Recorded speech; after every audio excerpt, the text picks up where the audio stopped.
الحلقات تحفظني بآيات من القرآن، هي الحلقات تملأني بحب المصطفى العدنان، هي الحلقات تحفظني بآيات من القرآن، هي الحلقات تملأني. أعوذ بالله من الشيطان الرجيم. بسم الله الرحمن الرحيم. الحمد لله وحده، والصلاة والسلام على من لا نبي بعده. أشهد أن لا إله إلا الله وأشهد أن محمدا عبده ورسوله. أما بعد.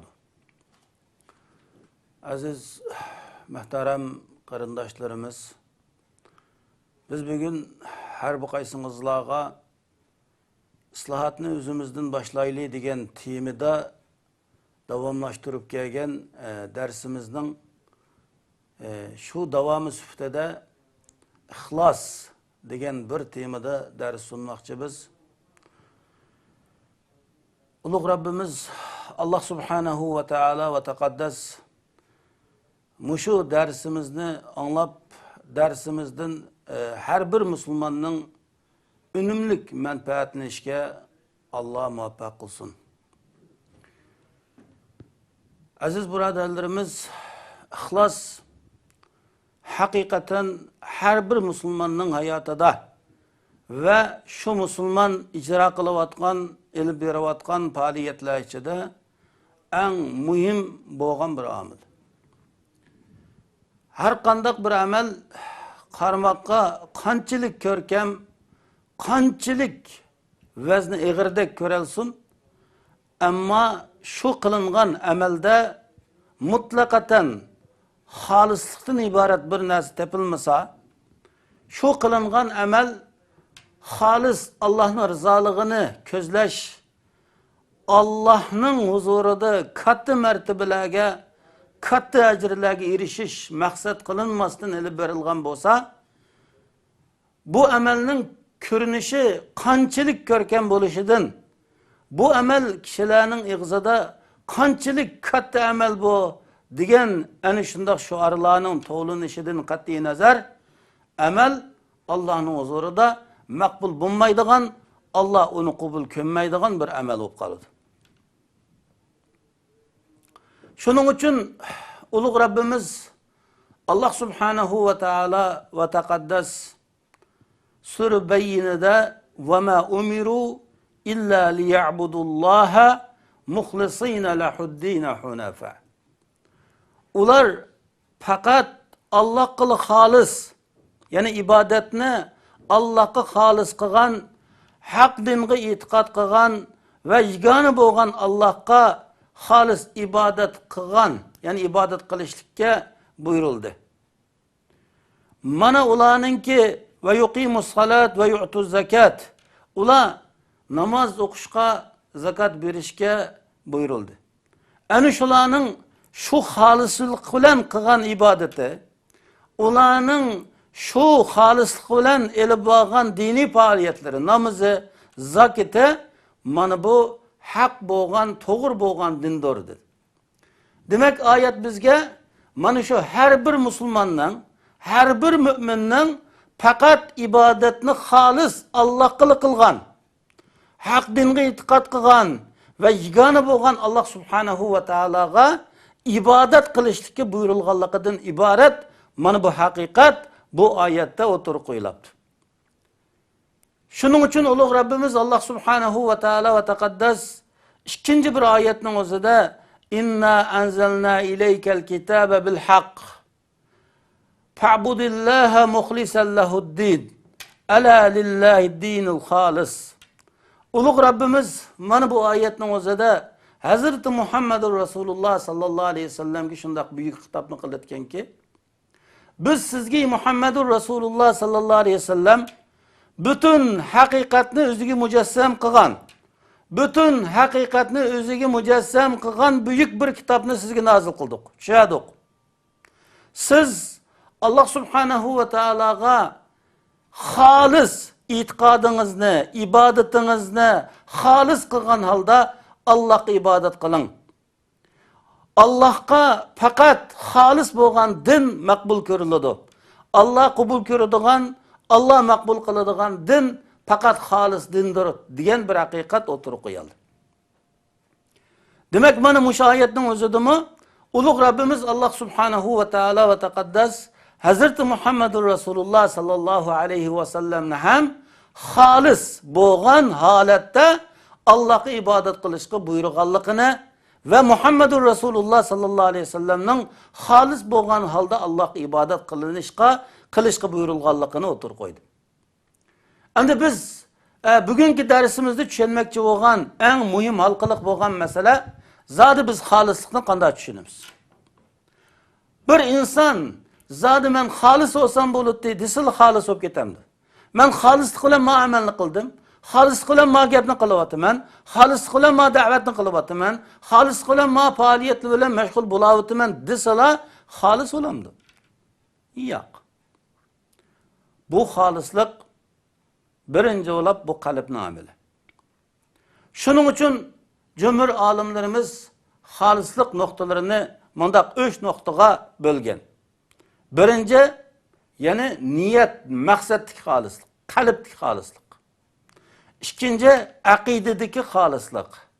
Üçüncü, Allah'ın emir fermanıga Hazreti Muhammedur Rasulullah sallallahu aleyhi ve sellem'nin yol yürük prensiplerine ve onu icra qilish jarayonida mana shu xolis bo'lish nuqtalaridan 3 nuqtaga bo'lib bayon qilgan. Anda o vaqtida birinci tajridul qasd, yani maqsadni xolis qilish, niyat muddaani xolis qilish bu qanday hukmlar bilan sharhlanadi? Hazreti Muhammedur Rasulullah sallallahu aleyhi ve sellem Ömür ibn Hattab radiyallahu anhu'dan rivayet kılınan bir hadiste şundak bir hakikatni o'tirib qo'yganki, innamal a'malu binniyat ve innama likulli imri'in ma nawa. Faman kanat hicratuhu ila Allah ve Rasul fahicratuhu ila Allah ve Rasul. Ve men kanat hicratuhu lidunya yusibuha ev imra'atin yetezevvecuha fahicratuhu ma hacera ileyh. Hazreti Muhammedur Rasulullah sallallahu aleyhi ve sellem bana bu mübarek hadisede amellinin makbul buluş, makbul bulmaslığı, amellinin kubul körülütkan amel yoki kubul körülmeydiğen amel buluşu bu niyetke bağlıq. Yani her insanın qilgan amelinin halis buluşu ile münasebetlik. Yani her insanın amelinin bir salih amel Allah'ın huzurunda makbul körülüdüğen, Allah onu kabul körüdüğen, Allah onu makbul qilish orqali onun katta ajr savoblarni beradigan amal bo'lishi faqat shu amal qiluvchining niyatiga bog'liq. Payg'ambar alayhisalom mana bu hadisda har qanday bir amalning maqbul bo'lish bo'lmasligi shu amalni qilgan insonning niyatiga bog'liq ekanligini sharhlab bo'lgandan keyin faman kanat hijratuhu ila Allah va Rasul, kim bu kişinin hicreti Allah'ın Resulü tarafiga bo'lsa, Allah'ın Resulü'nün tarafiga hicret qilgan bo'lsa, o'zining amellarini, o'zining hicretini, o'zining ibadetini fakat Allah'ın Resulü'nün ko'rsatmasi bo'yicha Allah'ın Resulü'nün huzuriga ve onun tarafiga ilib borgan bo'lsa, o'zining hicretidan maqsad fakat Allah'ın rızasını ko'zlash, Allah'ın rızasını qo'lga keltirish maqsad qilingan bo'lsa, mana bu kişinin hicreti Allah'ın Resulü tarafidan bo'ladi. Ve men kanat hicratuhu lidunya, kim bu kişinin qilgan hicreti faqat dunyolik uchun bo'lgan bo'lsa, dunyo maqsadlariga erishish maqsad qilingan bo'lsa, dunyoga erishish, dunyoning zibu-zinnatlarini qo'lga keltirish muddao qilingan bo'lsa, mana bu kişinin o'zi unga erishadi. Shu dunyoga erishadi. Dünyada mana bu kişinin o'zi iqtisodga ega bo'lishi mumkin. Dünyada şu kişinin o'zi shu o'zi g'oya qilgan dunyoga ve dünyanın sahibiga aylanishi ham mumkin. Yoki shu hijrat qilgan insonning hijrat qilishdagi maqsadi chiroyli ayollarga erishish, uylanish bo'lgan bo'lsa, mana bu kişinin o'zi ham shunga erishadi, shuni uylanadi. Nikohiga oladi. Fa hijratuhu ila ma hajara ilay. Mana bu kişinin hicreti shu o'zi hijrat qilgan tarafga bo'ladi dedi. Peygamberimiz Muhammedur Resulullah sallallahu aleyhi ve sellem o'zining bu mübarek hadisi orqali mana bu her insanın mayli hijrat qilgan bo'lsin, mayli diniy da'vat, diniy ta'lim, tarbiyali bilan shug'ullangan bo'lsin, o'zining hayotida aytavur qandaq bir buyuk sanalayotgan bir amalga qadam bosgan bo'lsin, shart mana bu kishining niyatining shu amalni ijro qilishdagi niyatining muhimligini ko'rsatib o'tadi. Agar biz qandaq bir amalni ijro qilgan bo'laylik, qandaq bir amal bilan mashg'ul bo'laylik, shu amalni ijro qilishda bizning niyatimiz eng avval Allohning rizosini ko'zlash, Allohni rozi qilish, Allah rızasına eriştin ibaret mana bu büyük gaye ve büyük nişan asasıda bo'lgan vaqtida anındinkin mana biz niyetdiki, maqsaddiki ixlosdan ibaret, xolismanlikdan ibaret mana bu nuqtaning o'zini o'zimizning bu hayotida amalga oshirgan bo'lamiz. Shuning uchun ulug' Rabbimiz Allah subhanahu va taala va taqaddas bir oyatda وَمَنْ يُرِيدُ الْحَيَاةَ الدُّنْيَا وَزِينَتَهَا نُوَفِّ إِلَيْهِمْ أَعْمَالَهُمْ فِيهَا وَهُمْ فِيهَا لَا يُبْخَسُونَ أُولَٰئِكَ الَّذِينَ لَيْسَ لَهُمْ فِي الْآخِرَةِ إِلَّا النَّارُ وَحَبِطَ مَا صَنَعُوا فِيهَا وَبَاطِلٌ مَا كَانُوا يَعْمَلُونَ. Mana muş ayetning o'zida Allah subhanahu va taala shundoq bir uchuq bir haqiqatni ham siz bizga jakalab o'tadi. Kim mana bu kishining yaxshi amallarni qilishdiki, yaxshi mashg'ulotlar bilan shug'ullanishdiki, oliy maqsadi, oliy muddaosi faqat dunyo hayoti va uning zibu zinnatiga erishish bo'lsa, dunyo hayoti va uning zibu zinnatlarini maqsad qilib, mayli o'zining da'vati bilan, mayli o'zining boshqa amallari bilan kishilar tarafidan katta olamshumul buyuk xizmat deyilgan qandoq bir amal bilan bo'lsin, dunyoda o'zini katta sharafga erishtirish, katta martabalarga erishish, dunyo va dunyoning zibu zinnatiga erishish, dunyoda katta rohat farog'atliga, katta unvonlarga erishish maqsad qilgan bo'lsa, nuvaffi ilayhim a'malahum fiha. Biz mana bu insonlarga ularning amalini shu dunyoning o'zida to'liq komil beramiz. Ular mana bu amallarning o'zida hech bir ziyon qo'shirmaydi. Ularga kam berilmaydi. Demak, ularning iroda qilgani bo'yicha dunyoda nimani maqsad qilgan bo'lsa, dunyoda nimani iroda qilgan bo'lsa, shu iroda qilgani bo'yicha mana ular dunyoda shu narsaga erishadi. Kishilar tarafidan agar katta olim bo'lsam bo'ladi deyilgan bo'lsa, ya katta bir narsa olsam bo'ladi deyilgan bo'lsa, yoki katta bir saxiy boy degandan iborat mana mushundoq bir maqsad bilan o'zining shu amalini qilgan bo'lsa, mana buninglik bilan shu maqsadga erishgan bo'ldi. Kishilarning huzurida kishilar tarafidan mana bu nomlagan, bu nom atoqlagan, bu nom sharaflarga bu kishi musharraf bo'lgan bo'ldi. Ammo ulaikallazina laysa lahum fil oxirati illan nar. Mana faqat o'zining ilmdiki, da'vatdiki, jihaddiki, hijratdiki, o'zining hayoti faoliyatlarida katta amallarni qilib o'tib, ammo g'oyasi va nishoni maqsadi dunyo va uning zibu zinnatlarini iroda qilish. O'zining qisqagina hayotida mana mushundoq nom-atoq, shon-sharaf, obro'y qozonish, mana mushuni maqsad qilib hayot ko'chagan, mushuni maqsad qilib faoliyat olib borgan, mana bu kishilarningki o'ziga oxiratda faqat davzaxdan boshqa narsa yo'q dedi. Ularga birilayotgan narsa davzax. Mana bularning qilgan butun amali bekor bo'ladi. Mana bularning hamma amali, hammasi bekor cho'p ketadi dedi. Alloh subhanahu va taolo sizlarni bizni saqlasin. Shuning uchun biz qandoq bir amalni qilaylik? Bir musulmonga bir timitim suv bilan shu musulmonning o'zini bir usuzligini qondiraylik. Yoki bir musulmonga bir og'iz haqni deb beraylik, yoki bir sintir shu musulmonning o'zi sadaqa beraylik, yoki Alloh rizosi uchun shu musulmonning o'ziga kichikgina bir yarvilakda bo'laylik. Ammo biz birinchi bo'lib shu amalni qilishda niyatimizni xolis qilishimiz kerak. Maqsadimizni xolis qilishimiz kerak. Shu amalni qilishdagi maqsadimiz, muddaoyimiz faqat Allohning rizosini ko'zlash, Allohni rozi qilish bo'lish kerak. Agar biz shu amalning o'zida Allohning rizosini ko'zlashni, Allah'ın razılıkını kol keltirishni maqsad qilmaydigan ishimiz bo'lib qolsa, biz mana bu amal bilan Allohning huzurida utuq qozong'uvchilardan bo'lolmaymiz va shu amalning darajasini ko'rguchilardan ham bo'lolmaymiz. Shuning uchun yana bir hadisning o'zida Abi Umametul Bahili radıyallahu anhu'nun hadisi bu. Mana bu kişi şundak da etken ki Ca'a raculun ilen nebiyye sallallahu aleyhi ve sellem faqala ara'ayta raculen gaza yeltemisu zikra vel ecr ma lehu faqala Resulullah sallallahu aleyhi ve sellem leyse lehu şey fa'adaha salasa merratin yekulu Resulullah sallallahu aleyhi ve sellem leyse lehu şey İnna Allah la yakbalu minel amel illa kana lehu halisen ve butughiya vejhuh ve butughiya bihi vejhuh. Mana bu hadisin özüde Abi Umametul Bahili radıyallahu anhu'dur rivayet kılınıp bu kişi şundak dedi. Bir kişi Peygamberimiz Muhammedur Resulullah sallallahu aleyhi ve sellem'nin aldığı geldi. Bu kişi Peygamber aleyhissalatu vesselam'dan soradı ya Resulallah. Yani özünün nam atığını, aburoyunu yukur kılış ve katta ecir savaplığa erişiş. Hem tılladı dastan bulaş maksat hem Allah'tan ecir kütüşen maksat.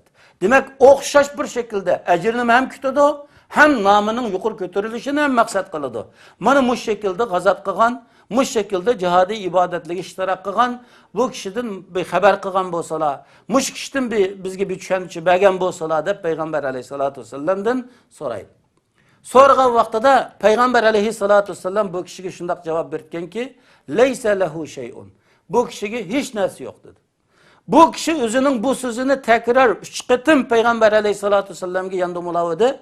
Peygamber aleyhissalam her kıtımda leyse lehu şey. Mana bu kişiye hiç narsa verilmeydi dedi. Bu kişi özünün kılgan şu büyük katta ameli bilen hiç narsa erişemeydi. Hiç kandak ecir savaplığa erişemeydi dedi. Depolap Peygamber aleyhissalatu vesselam şundak dedi ki İnna Allah la yakbalu minel amel illa kana lehu halisen ve butughiya bihi vejhud. Allah subhanahu ve taala her kandak bir amelni şu amel fakat Allah için halis bolgan çağdıla ve şu amel arkalık Allah'ın rızası maksat kılıngan vaqtıdıla Allah makbul görüdü, kubul görüdü. Eğer ki şu amel ile Allah rızası maksat kılınmasa Allah'ın rızasını kolu keltiriş mudda kılınmagan bolsa, Allah için şu amel halislik bilen elip berilmagan bolsa, mana bu amelin özünün makbul bolmaydiganligini, qanchalik kişilerinin karşıda, kişilerinin köz aldıda, qanchalik büyük, qanchalik mertebelik amel qilib ketgan bo'lishdan qat'iy nazar, amma şu qilgan amelning o'zida faqat Allohdan ajr kutish, Allah'ın rızasını maksat kılış ve Allah'ın huzurunda katta ecir savaplığı erişiş maksat kılınmagan Allah üçünla mana şunda halis elip verilmeganlı bolsa mana bu amelinin asla makbul bulmaydiganligini Peygamberimiz Muhammedur Resulullah sallallahu aleyhi ve sellem mana özünün bu mübarek hadisinde hem otur koydu. Hatta Peygamber aleyhisselamның Abi Musa el-Eş'ari'den rivayet kılan bir hadis var. Bu hadiste suilen Nebiyyü sallallahu aleyhi ve sellem enel racul yuqatilu şuca'aten ve yuqatilu hamiyeten ve yuqatilu riyaen. Fe eyyü zâlik fi sebilillah. Peygamber aleyhissalatu vesselam şundak bir insandan soraldı. Bu kişinin özünün batırlığını ifade kılış için kişilerinin karşıda katlı batır, katlı bir kaysar, yüreklik insan değilsin için ve şundaklı bu kişi gururu, gazibi, taassubiyetiga tayinib urush qiladigan ve ya ki bulması başkaları özünü köküstüş için, özünün ornunu köküstüş için bunu şundaq köreş kıldıgan bu kişi doğrusunda Peygamber aleyhissalatu vesselam'dan sorulup bunun kaysi Allah'ın yolda köreş kılgan buludu dep soralgan vaqtada Peygamber aleyhissalatu vesselam bunun cevaben men qatala li takun kelimetullahiyel ulya fehuve fi sebilillah. Kim ki Allah'ın kelimesini âli kılış için köreş kılgan bolsa, mana bu kişinin özü Allah'ın yolunda köreş kılgan boldu dedi. Demek biz qanchalik kişilerinin karşıda kattı mötüberlik, kattı bir şan şereflik emellerine qilib ketken bolaylı. Ama biz şu emelinin özüde bizning niyetimiz, bizning maqsadimiz, bizning muddayimiz halis buluş gerek. Eğer biz şu kılgan emelimiz bilen niyetimizni halis kılmaydigan, maqsadimizni halis kılmaydigan bop kaldığı işimiz olap kalsa biz mana bu kılgan emelimizin hiç meyvesini, hiç neticesini biz elbette göremeyimiz. Şunun için Peygamberimiz Muhammedur Resulullah sallallahu aleyhi ve sellem'nin şundak bir mübarek hadisi var. Kıyamet günü Allah'ın huzurunda tuncu hüküm kılınatkan kişi doğrusuda Peygamber aleyhisselam toxtalı. Kıyamet günü Allah'ın huzurunda tuncu hüküm kılınatkan kişi Allah'ın yolunda şehit kılıngan kişidir. Bu kişinin özü keltirildi. Bu kişiye Allah subhanahu ve teala ve tekaddes özünün bəgən emelleri, bəgən nimetlerini bir-birlep tanıtıdı. Bu kişi hemmini itiraf kılıdı, tanıydı. Onun dikin Allah subhanahu ve teala tarafından bu kişiye şundak bir nida kılın etken ki sen dünyada nime amel kılgantın, nime meşgulat bilen şugullanğantın deyildi. Bu kişi tarafından deyil etken ki ya Rabbi men seni dep köreş kıldım, senin yolunda hem şehit kılındım. Allah subhanahu ve teala tarafından sen yalgan ettin, kezzepte, sen yalgan ettin. Senin maksadın hergiz mi menin rızalıkımını kolu keltiriş için emas idi. Meni razı kılış için emas, belki sen kişiler tarafından batur, kahraman, kaysar deyiliş için sen bana bu köreşke atlandın. Sen kişiler tarafından batur değildin, kahraman değildin, ama menin huzurumga koruk kol geldin. Mana bu kişinin özüge Allah subhanahu ve teala periştilerini bivastı buyruk kılıp durup Kasuhibe ala vecihihi ilenler. Bu kişi yüz içi dövzakı taşlanıdı. Sörülüp taşlanıdı dedi. Yani şu yüzünü üstün kılış maksat kılıngan boğallık için.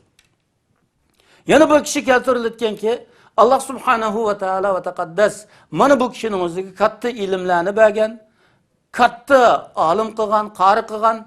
Mana bu kişinin özünü Allah Teala özünün nimetlerini bir kor itiraf kılgızıdı, tanıydı hemmini. Allah subhanahu ve teala tarafından sen dünyada nime amel kılgantın. Allah onun nime amel kılgınını hemmini biliyordu. Ama şunun ağzıdan şunu düzmekçi ki sen nime amel kıldın. Bu kişi de etken ki ben seni de okudum, talim aldım, Kur'aniyat kaldım ve bunu senin yolunda başkalarına öğrettim ya Rabbim. Allah subhanahu ve teala tarafından sen yalgan ettin, kezzepte, sen yalgan ettin. Sen fakat dünyada kişiler tarafından alim, qarı, acayip bir bulbul qarı değilsin. Acayip o bu değilsin diyen maksatı bilen sen bu ilimni aldın. Senin maksadın hiç kaçan benim dinimni, benim şeriatimni doğru düşünüp bunun amel kılış, benim rızalıkımni kolu keltiriş emas idi. Demek mana bu yerde deyilevatkan asas hukum bu. Sen dünyada benim rızalıkımni kolu keltiriş, meni dep sen bu ilimni almadın, meni dep bu Kur'aniyatga almadın. Fakat sen kişiler tarafından kattı qarı, kattı alim değilsin için sen bu ilimni aldın. Dünyada bununla eriştin. Kişiler seni kattı dep buldu. Dünyada hemen nasi eriştin. Ama benim aldığımda koruk kol geldim. Mana bu kişimi aldın sahibi okşaş, mana şu yüz içi devzakı sörülüp taşlandı. Bunun üçüncü bir kişi keltirilirken ki mana bu kişinin özüge Allah subhanahu ve teala şundak katta mallını bəgen, iktisatlını bəgen, özünün mal dünyalarını Allah'ın yolunda sarıp kılgan hacligen, tınım tapmay haclap, başkalar tarafından sahavetçi dep atalgan kişi. Mana bu kişinin özüge Allah subhanahu ve teala özünün nimetlerini bir kur tanıtıdı. Bu kişi hem bu nimetlerini tanıydı, itiraf kılıdı. Onun dikin Allah subhanahu ve teala tarafından sen dünyada nime amel kılgantın, nime bilen şugullanğantın deyildi. Bu kişi deyitken ki ya Rabbim mana şu sen bəgen rızık bilen, sen bəgen mal dünyalı bilen, mana men terikçilik kıldım. Bu mal dünyalını Allah sen bədin. Men bunu senin yolunda hacladım. Senin yolunda sahavet kıldım. Senin yolunda başkalarına ihracat kıldım. Senin yolunda çıkım kıldım ya Rabbim. Allah subhanahu ve teala ve tekaddes tarafından sen yalgan etti. Senin bu mal dünyanı haclaştaki maksadın hiç kaçan menin rızalıkımı kolu keltiriş, meni razı kılış için emas. Belki sen başkalar tarafından sahavetçi, sıhhi, kulu uçuk, bay değilsin için, muşundak bir maksat boğallık için senin kalbinde sen başkalar tarafından sahavetçi, kulu uçuk deyilip buldun. Ama benim aldığımda kuruk kol geldin. Bana bu kişimi aldın kişiye okşaş, yüzücü sörülüp devzakı taşlanır. Demek aziz braderlerimiz, bizning qilgan amallarimiz katta bo'la, shu Allohning yo'lida shahid bo'lib ketdi deyilgan mujohidning amalichilik. Shu Allohning yo'lida katta ilmlarni tahsil qilib, katta amallar bilan shug'ullanib, nurg'un taliblarni yetishtirib chiqqan olimning amalichilik yoki bo'lmasa shuncha o'zining mol dunyolarini to'xtamay Allohning yo'lida sarf qildi deyilgan, borlig'ini bag'ishladi deyilgan saxovatchi boy deyilgan kishichilik amal qilamiz. Ammo shu qilgan amalimizda Allohning rizosini maqsad qilish, Allohning roziligini qo'lga keltirish maqsad qilinmasa, biz xiyolimizni ham aylamaylikki, biz bu amallarning hech birisining mevasini yeyolmaymiz, hech birisining natijasini asla ko'rolmaymiz aziz birodarlar. Shuning uchun Alloh subhanahu va taolo va taqaddas har bir mu'min musulmonni cho'qim qilgan bir amalning o'zida men bu amalni kim uchun qilyapman? Men bu amalga kim uchun qadam bosyapman? Men boshqalardan qo'rqib bu amalni qilyapmanmi? Yoki boshqalarning huzurida katta martaba, katta inovat, katta shon sharaflarga erishish uchun bu amalga ishtirok qilyapmanmi? Mana bu nuqta ustida har bir musulmonning atrofliq o'ylanishi va o'zining niyatini, maqsadini, muddaosini xolis qilishga har vaqt belinishini chigib tirishchanlik bildirishi intayin zarur aziz birodarlarimiz. Shuning uchun bugungi darsimiz mana shu ixlos degan temada birinchi bo'lib shu niyatni xolis qilish, maqsadni xolis qilish degan bu temadagi darsimiz mushada tamom bo'ldi. Yana bir darsimizning bilan shu shubog'ichilik Alloh hamma qaysinglarni amin qilsin. Ulug' Rabbimiz va har bir musulmonni shu jumladan mayli chet elda, mayli vatan ichida qolgan tamom Uyg'ur musulmonlarini cho'qim har bir amalni qilishda niyatini xolislik bilan o'zini pokizlab, mening niyatim zodi mush amalni qilishda durustmi, durust emasmi? Allohning rizosini ko'zlayapmanmi, ko'zlamayapmanmi? Men mush amalni qilishdan zodi maqsadim nima degandan iborat mana bu o'zining maqsadini to'g'rilab amal qiluvchilardan bo'g'il nasib qilsin. Va axiru da'vana alhamdulillahi robbil alamin. هي الحلقات تحفظني بآيات من القرآن، هي الحلقات تملأني بحب المصطفى العدنان.